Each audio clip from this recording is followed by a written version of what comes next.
আসসালামু আলাইকুম ভিউয়ার্স, কাছে কিংবা দূরে যে যেখান থেকে আমার এই নতুন রেসিপিটি দেখছেন তাদের সবাইকে আমার এই রেসিপিটি দেখার জন্য আমন্ত্রণ জানাচ্ছি। আজকে তৈরি করে দেখাবো ঘরোয়া কিছু উপকরণে সেরা স্বাদে চিংড়ি মাছ ভুনা। আর এই চিংড়ি মাছ ভুনা করার জন্য এখানে আমি হাফ কেজি পরিমাণ চিংড়ি মাছ নিয়েছি। এখানে যে বড় চিংড়ি মাছটা হয় সেটা নিয়েছি। চাইলে ছোট যে চিংড়ি মাছটা হয় মানে যে দেশি চিংড়ি মাছ সেটাও নেওয়া যাবে। তো আমি মাছটাকে কিন্তু পরিষ্কার করে নিয়েছি। এখন এর মধ্যে হাফ চামচের চেয়ে একটু কম হলুদের গুঁড়া আর সামান্য পরিমাণ লবণ দিয়ে খুব ভালো করে মেখে নিতে হবে। মানে প্রথমে আমি মাছটাকে ভেজে নেব, তাই শুধু হলুদ আর লবণ দিয়ে এটাকে মেখে নিচ্ছি আর 10 মিনিট রেখে দিচ্ছি এভাবে, যাতে মাছটা খুব ভালোভাবে ম্যারিনেট হয়ে যায়। তো চুলায় একটা প্যান বসিয়ে দিয়ে তাতে পর্যাপ্ত পরিমাণে দিয়ে দিচ্ছি রান্নার তেল। তেলটা যখন গরম হয়ে যাবে তখন দিয়ে দিতে হবে মেখে রাখা মাছগুলো দিয়ে একটু ছড়িয়ে দিতে হবে যাতে এগুলো খুব ভালোভাবে ভাজা হয়ে যায়।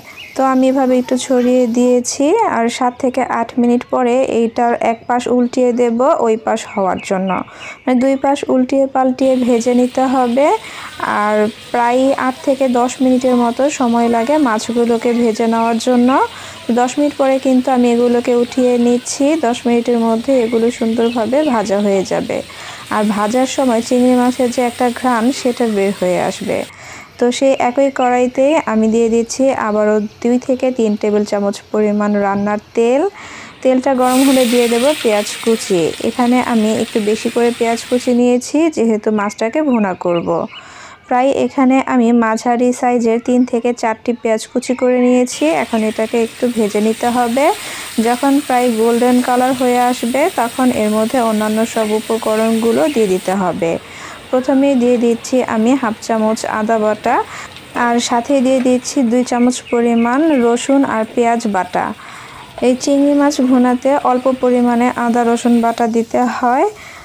বেশি দিলে যা হয় চিংড়ি মাছের যে একটা নিজস্ব ফ্লেভার সেটা চলে যায়। তো দিয়ে আমি এটাকে 1 মিনিটের মতো ভেজে নিয়েছি যাতে কাঁচা স্মেলটা চলে যায়। এখন দিয়ে দিচ্ছি হাফ চামচ পরিমাণ হলুদ গুঁড়ো, হাফ চামচ থেকে একটু বেশি মরিচের গুঁড়ো, হাফ চামচ পরিমাণ হচ্ছে জিরার গুঁড়ো আর হাফ চামচ পরিমাণ হচ্ছে ধনিয়ার গুঁড়ো দিয়ে এগুলোকে খুব ভালোভাবে ভেজে নিচ্ছি এই পেঁয়াজের সাথে। তবে খেয়াল রাখতে হবে যাতে মশলাগুলো পুড়ে না যায়, সেক্ষেত্রে চুলার আঁচটা একটু কমিয়ে রাখবেন। এখন এর মধ্যে সামান্য পরিমাণ পানি দিয়ে দিচ্ছি মশলাকে খুব ভালোভাবে কষানোর জন্য। আর মশলাটা কষানো হলে কিন্তু রান্নাটা এমনিতেই খেতে ভালো লাগবে। এখন অ্যাড করে দিচ্ছি পরিমাণ মতো লবণ। লবণটা কিন্তু বেশি দেওয়া যাবে না যেহেতু আমরা ভুনা করছি, সেক্ষেত্রে পরিমাণ মতো করেই দিতে হবে, আন্দাজ অনুযায়ী লবণটা দিয়ে দিবেন। তো এটাকে আমি প্রায় মশলাটাকে কষিয়ে নিয়েছি। কষানো হলে অ্যাড করে দিয়েছি চিংড়ি মাছ। তো যে বাটিতে আমি চিংড়ি মাছটা রেখেছিলাম সেটার পানিটাও অ্যাড করে দিয়েছি। এখন এটার সাথে খুব ভালোভাবে মিশিয়ে নেব আর মিশাতে মশলাগুলোর সাথে মাছটাকেও কষিয়ে নেব। তো আমি প্রায় 4 থেকে 5 মিনিট মানে উল্টে পাল্টে এটাকে কষিয়ে নিয়েছি, দেখতে পাচ্ছেন আমি কিভাবে করেছি। আর চুলার আঁচ লো টু মিডিয়ামের মাঝামাঝি রেখে এটাকে কিন্তু করে নিয়েছি। আপনাদের চুলার আঁচ অনুযায়ী চুলার আঁচটাকে রেখে তারপর এটাকে রান্না করে নিতে হবে। এখন এর মধ্যে অ্যাড করে দিচ্ছি আমি পানি।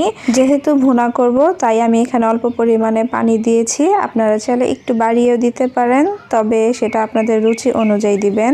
প্রায় 7 থেকে 8 মিনিট পরে ফিরে এসেছি। এটা কিন্তু হয়ে গেছে, দেখতে পাচ্ছেন।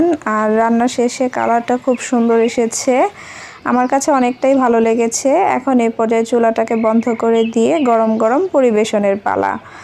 আর তৈরি হয়ে গেল সেরা স্বাদে চিংড়ি মাছ ভুনা। আমার আজকের রেসিপি আপনাদের কাছে কেমন লেগেছে তা কমেন্ট করে জানাবেন। আর রেসিপিটি ভালো লাগলে প্লিজ একটি লাইক দিয়ে ফ্রেন্ডস অ্যান্ড ফ্যামিলিদের সাথে শেয়ার করে দিবেন।